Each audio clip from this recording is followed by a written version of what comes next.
राष्ट्र सर्वप्रथम राष्ट्र सर्वप्रथम राष्ट्र सर्वप्रथम राष्ट्र सर्वप्रथम राष्ट्र सर्वप्रथम की बात ललित सुमन के साथ कार्यक्रम में आप सभी राष्ट्रवासियों का हार्दिक। भारत की राष्ट्रपति द्रौपदी मुर्मू ने नई दिल्ली में वर्ष 2019, 2020 और 2021 के लिए संगीत नाटक अकादमी की फेलोशिप और संगीत नाटक अकादमी पुरस्कार प्रदान किए। राष्ट्रपति ने कहा कि जिस तरह हवा और पानी जैसे प्रकृति के उपहार मानवीय सीमाओं को नहीं पहचानते, उसी तरह कला के रूप में भी भाषा और भौगोलिक सीमाओं से ऊपर है। MS सुब्बुलक्ष्मी, पंडित रविशंकर, उस्ताद बिस्मिल्लाह खान, लता मंगेशकर, पंडित भीमसेन जोशी और भूपेन हजारिका का संगीत भाषा या भूगोल से मुक्त है। अपने अमर संगीत के साथ उन्होंने न केवल भारत में बल्कि पूरे विश्व में संगीत प्रेमियों के लिए एक अमूल्य विरासत छोड़ी है। उपस्थित आप सभी उत्कृष्ट कलाकारों के बीच आकर बहुत प्रसन्नता अनुभव हो रही है। मैं अकादमी रत्न और अकादमी पुरस्कार से सम्मानित किए गए सभी कलाकारों और कलाविदों को बहुत बहुत बधाई देती हूँ। मुझे बताया गया है कि ये पुरस्कार परफॉर्मिंग आर्ट के क्षेत्र में सर्वोच्च राष्ट्रीय सम्मान है। इस उपलब्धि के लिए मैं सभी पुरस्कार विजेताओं को विशेष बधाई देती हूँ।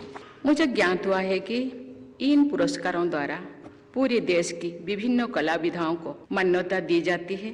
कलाकारों के साथ साथ कला मर्मज्ञों, विद्वानों को भी पुरस्कृत किया जाता है। इससे भारतीय कलाओं से जुड़े ज्ञान परंपरा एवं बुद्धि भी वृद्धि होती है।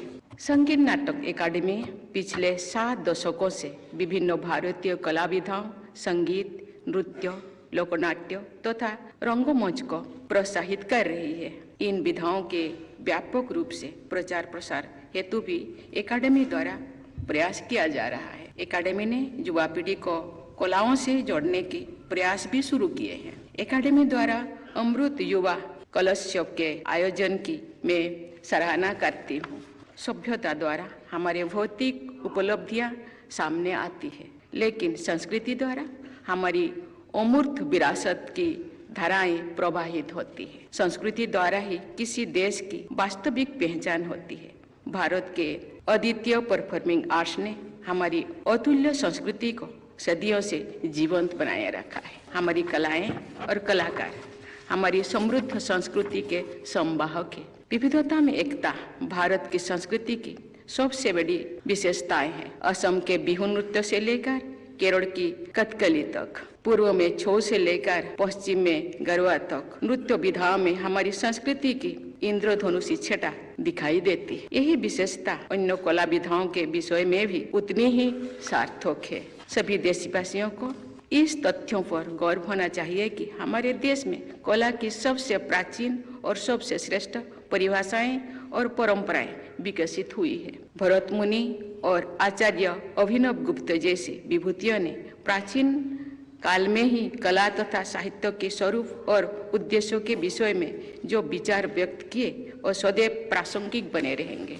आधुनिक युग में हमारे सांस्कृतिक मूल्य और अधिक उपयोगी हो गए हैं। आज के तनाव तथा संघर्ष से भरे युग में भारतीय कलाओं द्वारा मानसिक शांति और सौहार्द का प्रसार किया जा सकता है। भारतीय कलाएं भारत की सॉफ्ट पावर का भी सर्वोत्तम उदाहरण है। जिस तरह हवा और पानी जैसे प्राकृतिक उपहार मानवीय सीमाओं को नहीं मानते, उसी तरह संगीत नाटक जैसे कला विधाओं भी भाषा तथा भौगोलिक सीमाओं से ऊपर होती है। भारत रत्नों के से सम्मानित MS सुब्बुलक्ष्मी, पंडित रविशंकर, उस्ताद बिस्मिल्लाह खान, लता मंगेशकर, पंडित भीमसेन जोशी और भूपेन हजारिका के संगीत की शक्ति किसी भाषा या भूगोल से बाधित नहीं होती। उन्होंने अपने अमर संगीत से भारत ही नहीं पूरे विश्व की संगीत प्रेमियों के लिए अमूल्य विरासत छोड़ी है।